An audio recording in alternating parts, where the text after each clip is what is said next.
How's it going, everyone?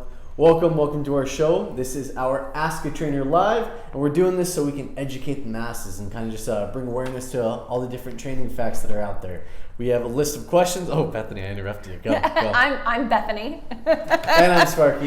Welcome. Hey, everyone. I'm actually going to join as well as I turn our speaker down. That way, if you guys see me looking at my phone, what I'm doing is I'm checking in with your questions. So we're gonna start doing this regularly. You can ask questions on potty training, commands, honestly, whatever you want. We do wanna tailor this towards puppies under 6 months, but if you've got a random question you wanna throw out there, we'd be happy to answer it. There's a few different ways that we're getting questions in. We have some that have been pre-submitted on our Instagram, where we asked everybody some regular questions. I think we'll start with those. That, but anyone that does post a question, please give the age and the breed of your pup. Honestly, the breed plays a big role into how we answer these questions as well. Really, really helpful. But let's get the ball rolling with some of these. I've got 2 questions that are the same. This is a really common issue. One is from Jenny,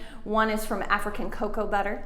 And and it says, my puppy hates the leash. And then the other one is, my puppy keeps biting the leash. Is this normal? I can't get her out of the habit.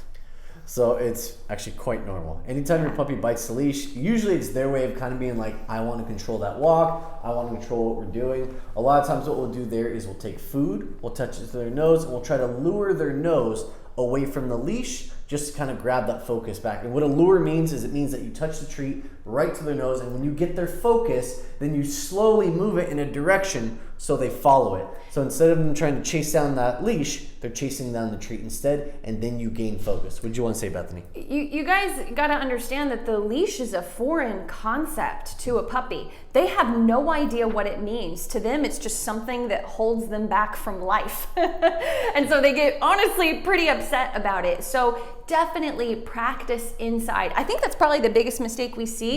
Is that people put a leash on their puppy for potties and then they start trying to go for a walk and you get a really frustrated puppy. You need to start in the house. So if you've just taught your puppy sit and come, do sit and come while holding the leash. And then there is a phase that you guys should go through where you actually teach leash pressure, how to turn leash pressure on and off. So the puppy pulls, you keep leash pressure on, you pull out your food, like Sparky said, right in front of the nose for a lure your puppy back, leash pressure off. You have to teach your puppy what these things mean. I'm sure there's plenty of puppies that just get used to it and they're fine, but there's plenty of them that don't. So please keep that in mind. I'd say the biggest thing is to work in the house for the next week on leash, and then the yard, and then the front yard, and then the walk. So. But Bethany, what about when we take them out for potties? A lot of our puppies that are going out for potty on that leash, the easiest way to do that so you prevent that pulling in the very beginning, pick your puppy up. If it's a young puppy, yeah. Pick them up, take them to the potty area, set them down, start with slack on the leash. A puppy that has pressure is more likely to get stubborn and fight that pressure. Yeah. So get ahead of the game, already have slack, let them do their business, and then maybe even pick them back up, put them inside the house, and then you can work them on the leash with that slack and that food guidance like Bethany was mentioning. That's a great tip for the first few weeks that you get your puppy. Because they really, if you live in a condo or something, you have to take your puppy out off leash or on leash. They have no idea what it means. It's very confusing for them. So yeah, just pick them up in the beginning.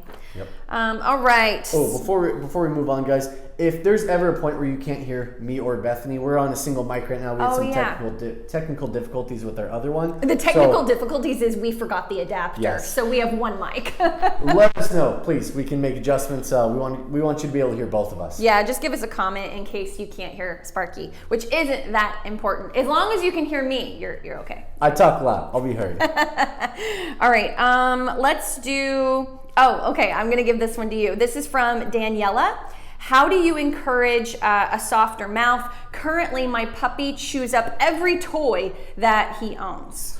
Get a different puppy. No, I'm just kidding. When you have a puppy that is just going through toys, there's a toy for every type of dog. So if you get a plushie toy for one dog and they're just destroying them, it's not gonna work. You don't have a plushie toy dog. Yeah. You have a dog that probably needs like a Nylabone or a Benebone or even something like a Kong with like a peanut butter that you've frozen in the freezer. Yeah.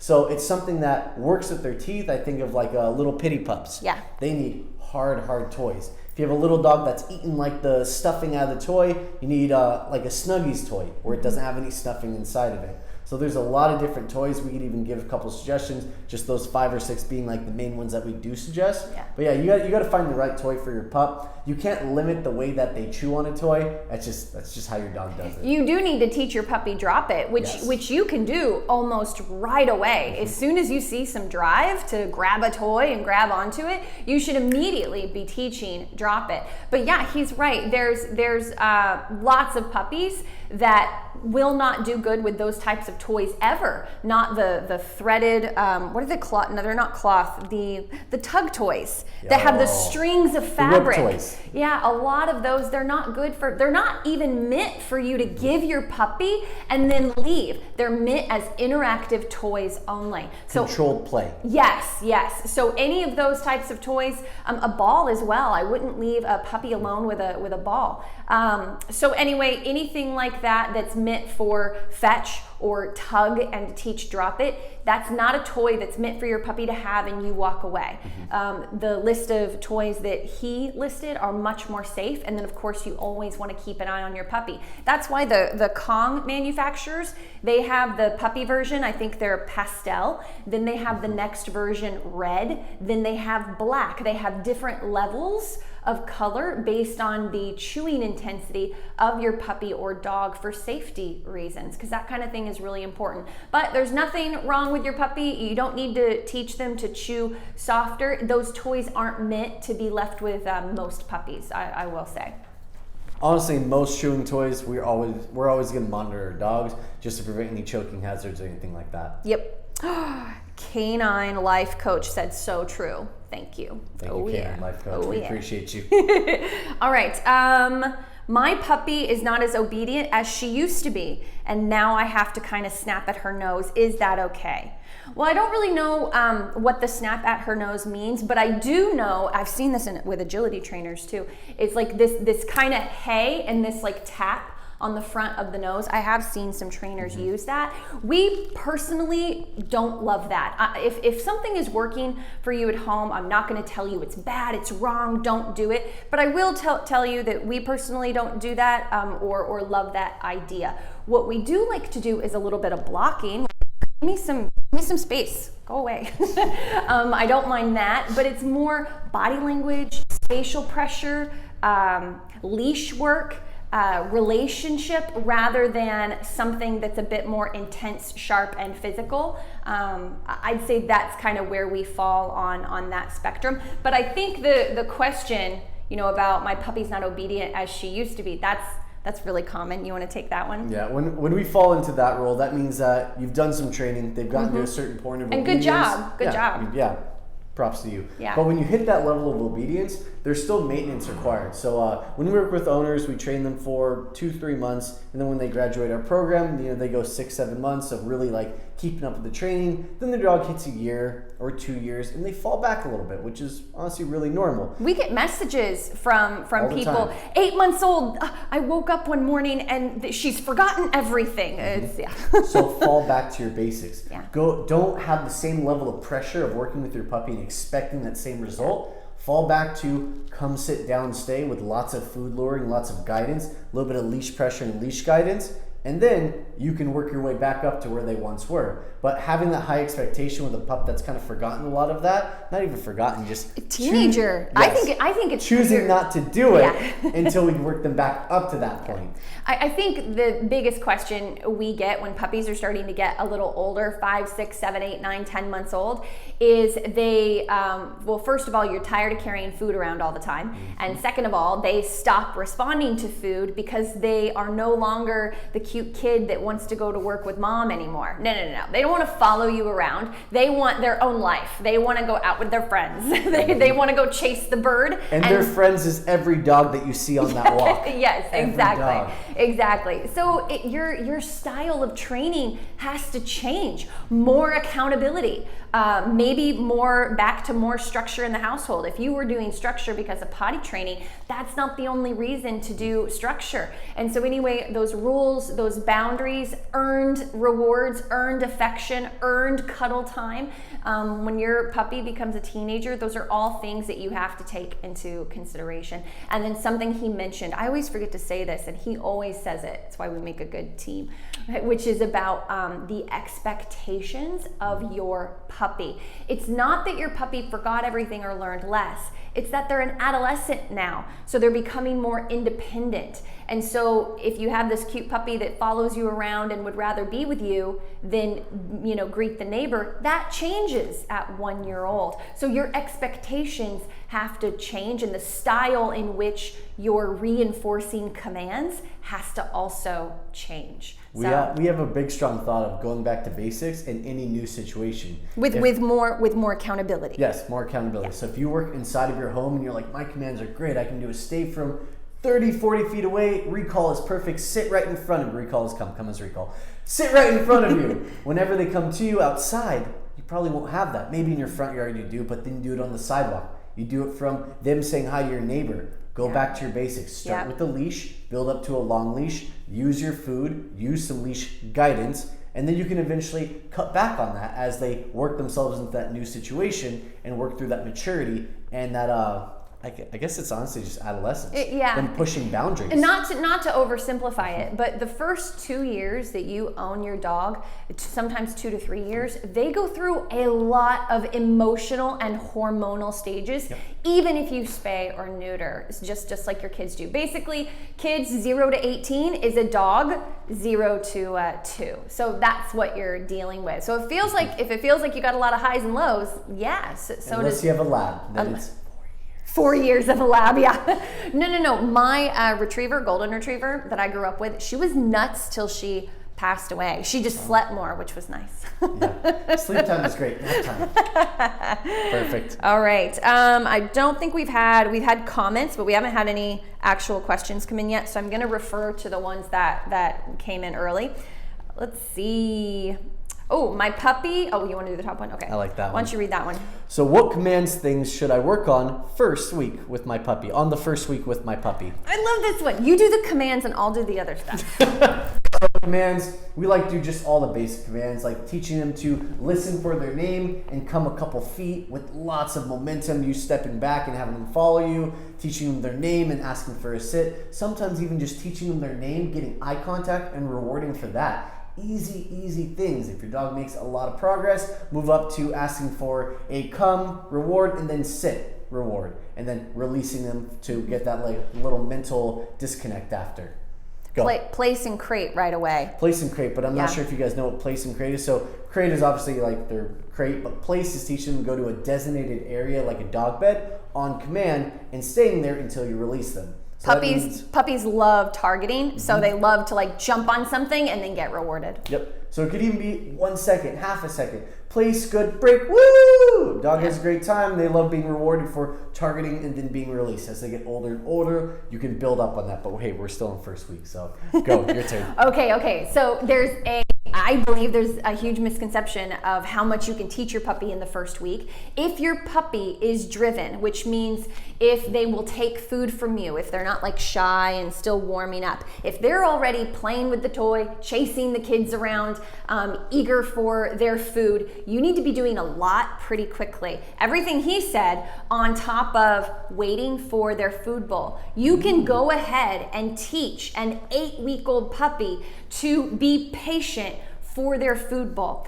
You can also teach them not to mouth you really hard. You can go ahead and start teaching those boundaries of don't mouth me, work with the toy. You can go ahead and start to teach drop it. As soon as your puppy starts to latch on to a toy, you immediately need to start to learn drop it.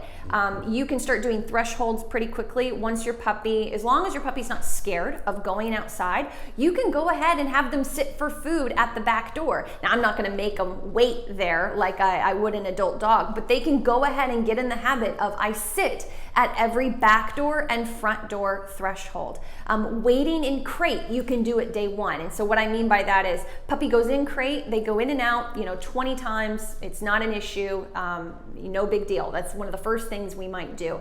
But then I ask them to wait, and I use the door as spatial pressure. And then when I open it, I invite them out. All of these things, if you have a puppy that's on the driven side, that's just like excited to be there, they're not nervous or fearful. If you have a puppy with that mentality, you need to be doing all those things right away. Otherwise, the puppy just runs around like crazy for a week or two, and then you're looking up all the ways to control your new puppy.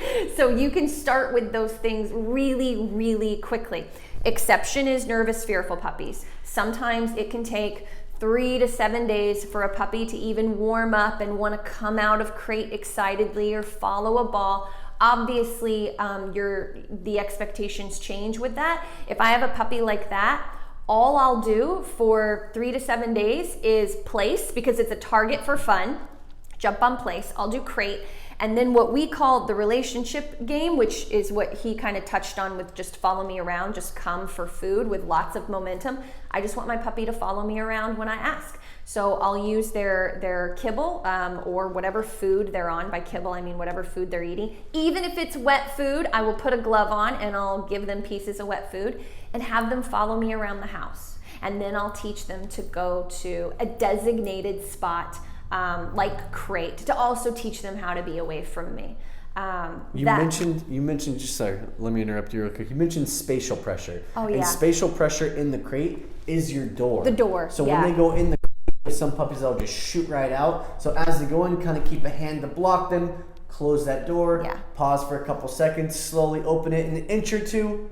Give a treat through the opening, and then open it, and then release Invite them through them it. out. Because that's a really big one for us. It's a question we get a lot as well. Sorry, keep going. No, like they need to learn those things right away. They learned them with their siblings and with their mom, and so if they come into your house and they don't get any of that, you might have some real issues. So anyway, you definitely need to adapt to nervous, unsure puppy. Doesn't mean anything's wrong, just means they're going to take a few extra days, versus the crazy puppy. The moment you bring them home, they're running around the house, chewing everything up, peeing everywhere, and having those issues. Just keep those things in mind. You do adapt depending on the dog, but if you have one of the driven dogs, you better adapt fast. And think about whatever dog you bring home, even if they're that sweet, cuddly dog that just naps for 8-9 hours a day. After a week, now you have the dog you truly have. That's a dog that's gotten comfortable in their new situation, and that's where you get a little bit more of that bitiness. So if you have a puppy that comes to your house already super confident, after a week and they become more confident, that's usually where you start seeing more of the nipping, the chewing, the biting, the jumping. Speaking of all those things, Elle, the mini Doxie, says, "Hi, my 12-week-old mini Dachshund loves to bite fingers and ankles. I try to replace my body parts with a toy." That's good. But Redirection, but she gets so hyped up. How can I help this? Okay, honestly, two things that we always say. One is you need to know. But you can't just keep using no. Puppies have a 3-second rebound rate. They're not mature enough to really understand a no long term. So it's a no and a redirect, but you're missing your no. And by no, it's kind of what we mentioned before. It may not be a direct no in the moment. Are you having your puppy wait at thresholds? Are you doing the crate spatial pressure threshold? Is your puppy waiting for their food bowl? Not waiting excited, but like actually calm. Those are the things you really want to focus on. The relationship work where your puppy is taught to follow you around the home when you ask for food. If you're doing all of those things, then you can do a no. Now a no could be a leash, like a little leash tug. Hey, settle down. It could be blocking. What else? Oh, my 3-strike rule. Come on, now this is patented. Go ahead. All right. So we have our 3-strike rule. No, it's yours. I'll give it all to you. It's yours. I love it. It is mine. So strike one, just like Bethany was saying, redirect, no, grab a toy, play with the toy instead. Kind of find an opportunity to let it go, let them self-play. Sometimes you have a puppy that's a little bit more persistent. They push you again. They're starting to nip you and jump on you again. Second one is a firm no, and then that's where that spatial pressure comes in. You step towards them. And then freeze. Yes, and then freeze like a tree. Hands come up. No fingers down here. They'll bite in the next. Freeze like a tree.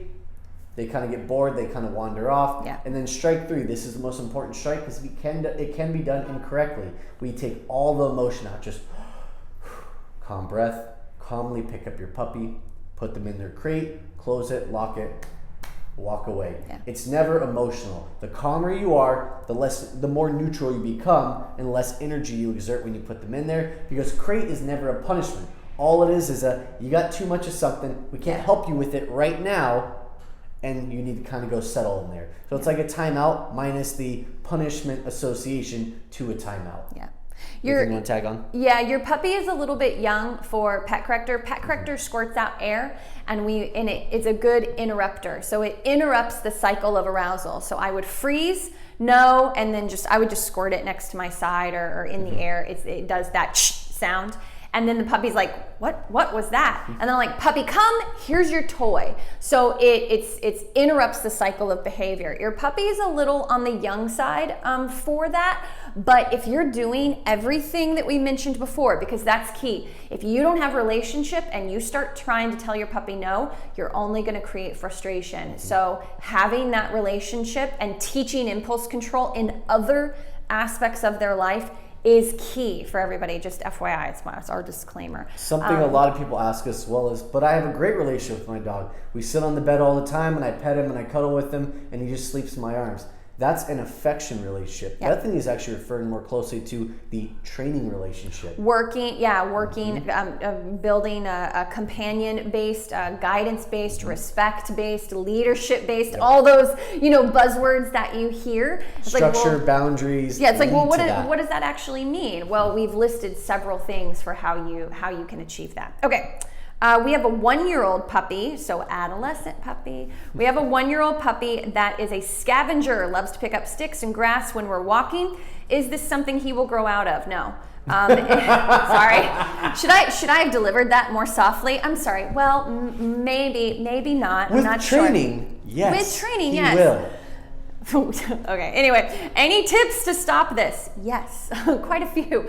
I would say, I don't know what type of puppy you have, so if you have like a small breed puppy or a French bulldog with the big eyes, you do have to be careful what tools you use on those dogs, but I will say for most puppies, you want to get control of the head. So if you have the puppy on a harness and it's a 1-year-old puppy, you're going to be using food and redirection for the rest of your life. You do need to transition to something where you have control of your puppy's head to start with. That would be my first go-to, because it's 1 year old, Mm-hmm. You have anything else? Another one is control your environment. Some puppies that are just picking everything up off the ground, it's more of a safety hazard to try to walk them in areas with a lot of things to pick up. You can control your environment more.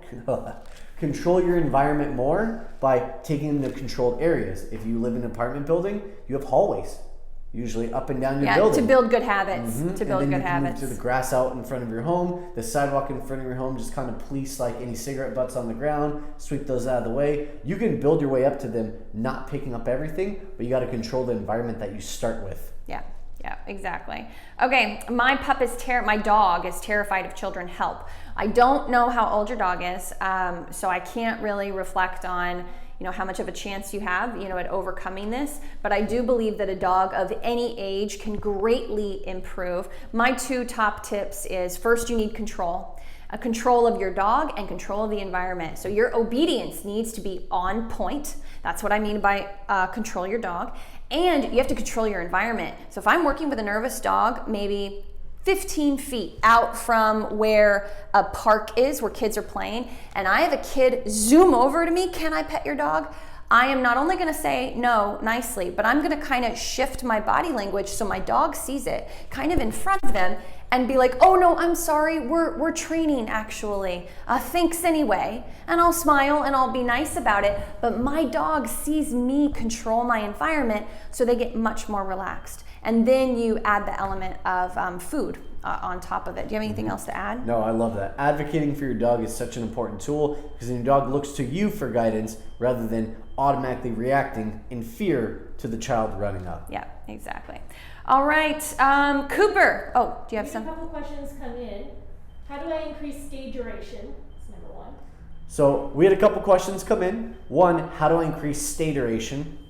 Food. Food is the easiest way. So when you put your dog in a stay, you're going to shorten the amount of time that they wait by rewarding in between. And then mix it with spatial pressure. Yes, spatial pressure too. That's walking into them, just like we mentioned earlier for them nipping at the hands and stuff. When you teach with food, like he mentioned, when you teach place, and then you move away and your puppy gets up and you move in, they will learn to reset themselves, and then you use the food, and it creates this cycle of understanding. We also call jackpots. Jackpots is putting them in a certain command and then rewarding them multiple times in a row, and then building time in between each reward. So in their brain, they say the longer I wait, the more food I get. Yeah. And then you move from 2 seconds to 30 seconds, a minute. And watch your tone of voice. You might be big one. causing a problem. Good. Yeah. Shoots off place exactly. to you.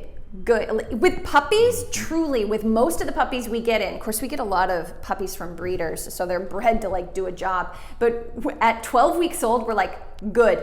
Yep, super firm. There's no emotion. You think that we're stone-faced the whole time. We only smile and relax when we're releasing them and giving them affection, and we're done. But when we're working and teaching and training, there's not only no emotion, but sometimes they can't even handle a happier toned good. They're like, oh, what? What did you say? Oh, love? Love? Yeah, exactly. Okay, my husky taps with his nose on his toy to see if there's a squeaker. That's common. And then they'll clever, pull actually. and then they'll pull the squeakers out. That's hilarious. Yes, those types of toys we personally feel like you shouldn't just give to a dog for them to have. When I first got my dog 9 years ago, she pulled out every single squeaker, and it literally got to the point to where I would grab it, I would get a new toy, and if I knew that I wasn't going to hold on to it, I wasn't going to watch her with it, I would cut it open, pull all the stuffing in the squeaker out, tie it back up, like sew it back up, and then give it to her. She was just as happy with it, but yeah, I know. Well, I was going to say that's before they have all these fancy toys now. Like it really was the whole Snuggies and getting these different types of toys. Our culture is very animal driven now, so we have all these options. But a decade ago, we didn't have those options. A decade ago, you toss a plastic bottle at them, they were happy as could be. Exactly. That's so funny. My dog still loves the bottle. I was just going to say happy likes the bottle. Yeah, Can exactly. you guys give a recommendation for a collar and harness for a small breed dog? Collar and harness for a small breed dog. I like the like a brand, right? Like a brand. Is that what they want? Can we say brand? You can say brand, Okay. and just like what it maybe looks like, if it's a step-in or a... I got the harness if you got the collar. I took the easy one. I like are you talking about the Papilla one? Yeah. Are we on we're on the same page. Yeah, the mesh Papilla one. Yep, mesh Papilla, But explain step-in harness. the step-in. So by the step-in, it's the one where it's Velcro and a clip, and they step in and you Velcro it on the back, right? Yeah, that's what I like as well when I'm using a harness. As far as the collar goes, any collar will do. You need to be able to put 2 fingers in it, and puppies grow fast, so continue to check it. It's important for tags, and do it at a young age so they get used to having gear on. We get 14-week-old pups in, and they are so mad about the leash, their new collar that they only just now put on. They're so mad about everything. Do it really, really early. Get them conditioned to it. As the puppy gets older, I really like working puppies on martingales. So a martingale, not the chain ones, just a cloth one, and it's fit like a collar. So that way when my puppy's dragging a leash around the house, I can just clip it to that, and if they were to back up or something, they can't back out of the flat collar. I might not do that in the beginning. I think it would depend on the breed of the puppy, but I really like martingales for early training. I also like slip leashes. Like I'll just throw a slip leash on my puppy. This is for indoor use only, by the way. While you're monitoring them. While you don't I'm want the leash to get caught under anything. Thank you. While I'm monitoring them, because they get free time, but they get into everything, right? And so I'm training while they're having their free time, and I don't want to be grabbing my puppy all the time. So I'll walk around with a treat pouch on during the limited free time they get, and puppy gets into something, starts to go under the couch, grab the end of the leash, pressure, puppy come, food, good. So this is the puppy's free time. It's really actually training time too. But anyway, that's what I would suggest. The big thing is really just get something on them early, please. Yep. I agree. Was there any more questions, Ricky? We're out of time. Okay. All right, I'm so guys. sorry, guys. We are out of time. Oh, when's the next one? Next one? Wednesday. So we are going to do this again next Wednesday. Is it going to be a specific time always? Same time every Wednesday. Same time. That's Awesome. consistency, people. Same time Wednesday, 1 p.m. Pacific time. Pacific Standard Time, right back here with your questions. We'd love to have you join us. Thank you so much for joining us, There will guys. be a replay. Oh, there will be a replay option. Yep, and they can submit questions early or join us live next week. And you can submit questions early, just like some other people did, or just catch the live and put your comments and questions in the feed. Awesome. All right, guys. Thanks for joining Thank us. you. Bye.